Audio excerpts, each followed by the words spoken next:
السلام عليكم ورحمة الله وبركاته. أهلا بكم متابعينا الأوفياء. عاجل وردنا قبل قليل مستجدات خطيرة بخصوص مباراة الجزائر وليبيريا. لنتابع التفاصيل واضغطوا لايك. يواجه المنتخب الوطني الجزائري لكرة القدم تحديات غير متوقعة قبل مباراته المرتقبة ضد ليبيريا في تصفية كأس إفريقيا، حيث تعرض عدد من اللاعبين الأساسيين لإصابات، وانضم رياض محرز قائد المنتخب الجزائري إلى قائمة المصابين بسبب إصابة عضلية تلقاها في التدريبات، مما يهدد مشاركته في مباراة ليبيريا.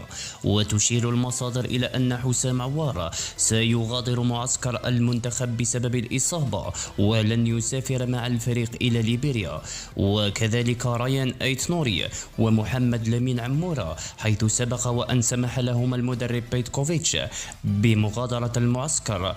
ورفض المدرب الوطني فلاديمير بيتكوفيتش تعويض اللاعبين المصابين، وقرر الاكتفاء ب19 لاعبا في القائمة.